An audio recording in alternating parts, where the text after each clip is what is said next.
The movie begins with young Blake having breakfast, but then Grady, his dad, informs him to grab his hunting pack, as he'll be taking him on a hunting expedition. Not long after, the hunting trip begins, and the duo scours through the forest looking for game.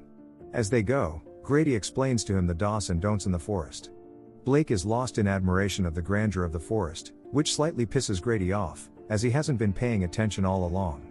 According to Grady, the forest is beautiful but also dangerous, and he can only survive if he knows exactly what to do.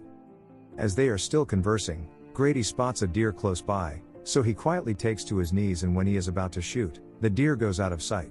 Turning back, he realizes he can't find Blake any longer, not knowing that Blake has kept following the deer. At close call, he takes his position beneath a tree, but instead of the deer, he sees a strange-looking creature. Upon seeing this, he curiously starts stepping back slowly, and in a spur of the moment, his dad startles him, scolding him for straying away in this dark forest all alone. After scolding him intensely for quite a while, Grady starts hearing growling from deep in the forest. He isn't sure of the nature of the creature lurking there, so he tells Blake to hide in a treehouse situated nearby. Grady also follows him there, and they hide carefully from whatever is hunting them. Blake is ultimately terrified while his dad aims at the door, ready to shoot. A few minutes later, Grady stands up to examine his surroundings, but no matter how far he looks, he can't sight anything, so he uses the scope on his gun to get a clearer view, and that's when he sees the decimated carcass of the deer they were hunting earlier. He immediately figures there is a bigger predator at play, but lies to his son, saying it was a bear to prevent him from panicking. The duo eventually returns home safely that night, and Blake overhears his dad sending out a distress call. Grady tells Dan on the phone that the mythical creature is real, insisting he saw it in his gun scope.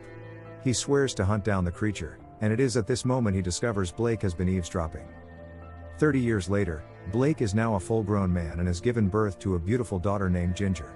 She is playing on the roadside, refusing to get down from a platform, and just like his estranged father, he struggles constantly with his temper.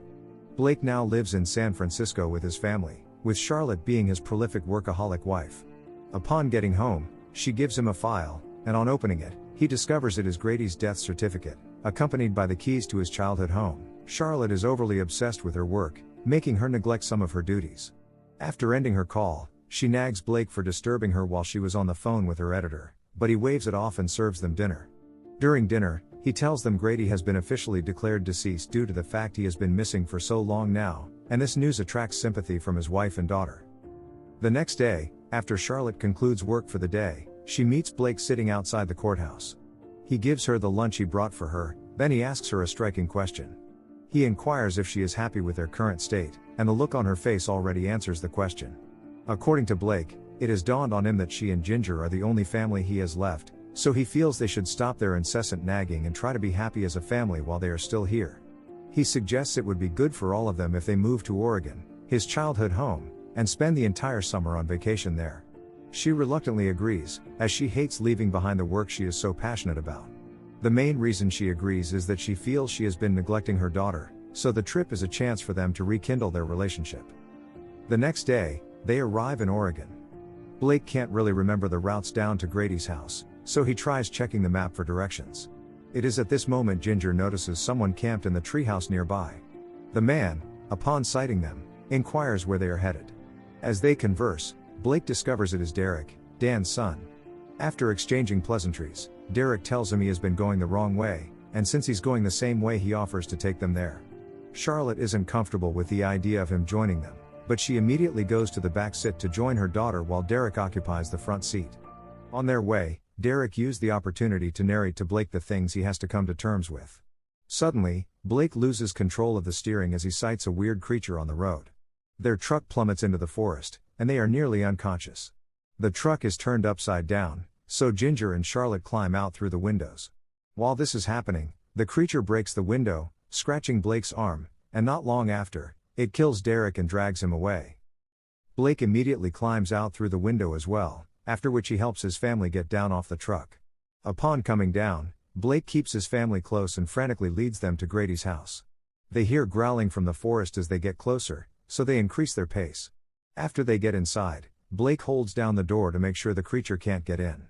Almost immediately, he proceeds down to a bunker in the house, and on short notice, he turns on the backup generator. Charlotte and Ginger are a little bit relieved, and as he gets upstairs, Ginger fearfully hugs him tightly, insisting she wants to go back to San Francisco. After Blake is eventually able to lay Ginger to bed, his wife inquires about the nature of the creature that was chasing after them. He is also clueless, as he doesn't understand how something that looks exactly like an animal can also be standing on its 2 feet like a human. After their conversation, he barricades their front door with a wardrobe, hoping it will keep the creature from bursting in. Instantly, he brings out Grady's archaic communication system, and using it, he tries to reach out for help. Not long after, he starts to show signs of infection, as first his teeth start falling out. It is at this moment Charlotte notices the nasty injury on his arm, and she proceeds to treat it immediately. But then he starts experiencing more symptoms, sweating profusely. He further experiences adverse effects, as he starts visualizing things that aren't there, and he develops a heightened sense of hearing. He hears a loud banging from somewhere inside the room, so he gets closer to ascertain where the noise is coming from. To his immense astonishment, it is just a spider walking across the wall. Upon seeing this, he concludes that a transformative twist is ongoing within him, which gives him a panic attack. With his heightened sense of hearing, he is able to monitor the creature's movements closely. He tracks it down to the side door, but as he places his ear closer, the creature aggressively grabs him by the foot, injuring him further. But his wife comes to his rescue by stomping it with an axe. Blake is in a discombobulated state afterward, as he is in excruciating pain, but Charlotte is there to console him. A few minutes later, he wakes up on the couch and proceeds to ascertain the whereabouts of his family. After searching for a short while, he finds them in the bunker, where Charlotte is trying to call out for help. She is increasingly worried due to the fact that Blake has lost some motor functions, like the ability to speak and understand her. It is such an awful moment for Ginger, as she hates seeing her dad in a helpless state. Charlotte stays by his side all through, trying to convince him they are together in this, but Blake perceives her from a different point of view as his vision gets extremely blurry, and he can't hear a word of what she is saying. Spontaneously, he starts gruesomely feeding off his own skin, which leaves Charlotte bizarrely perturbed. After feasting on his body, he walks past her as if nothing happened. Blake is all in his feelings, as he can't fathom what is going on within him, but Charlotte, regardless, still tries her best to reach out to him. As she sees he isn't forthcoming, she spots a car in the driveway and makes every attempt possible to jumpstart it. Ginger is inside the car with Blake, but his new look terrifies her.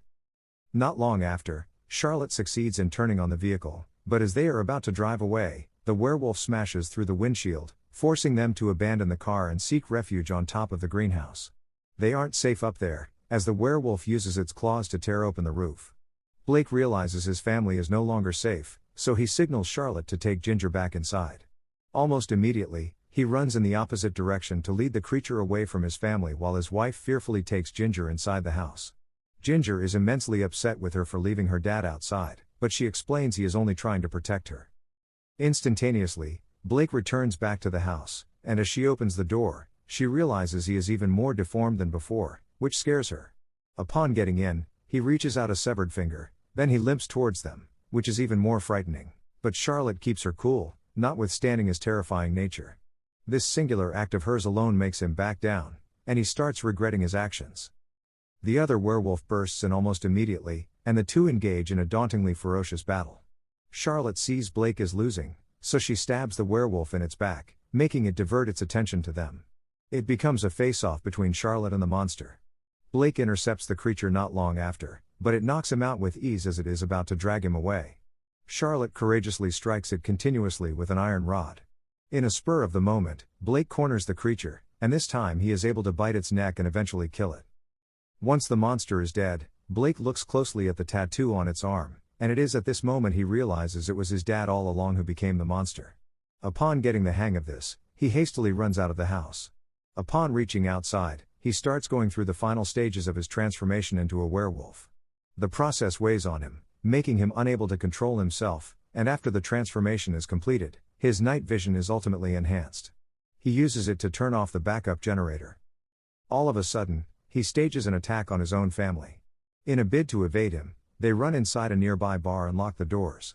In there, Charlotte gathers weapons she can use to protect herself and her child. Nevertheless, Blake is relentless as he claws his way in, using his newfound night vision to sneak towards them. But unbeknownst to him, Charlotte has already laid a trap in place. Not long after, the bear trap catches Blake's leg, while Charlotte and Ginger seize this opportunity to run away. For the meantime, Blake is in excruciating pain, so he uses his fangs to chew off the part of his foot stuck in the trap. After successfully biting off his foot, he continues to chase after them while they seek shelter in the treehouse that was sighted earlier. Blake makes his way up the stairs, and as he gets up, Charlotte points a loaded rifle at him. After taking a moment to salvage the affection they had for each other, the family shares a final look amongst themselves, after which Charlotte shoots him in cold blood. And that is how the movie ends. Thanks for watching. If you enjoyed the video and would love to see more from this channel, please subscribe.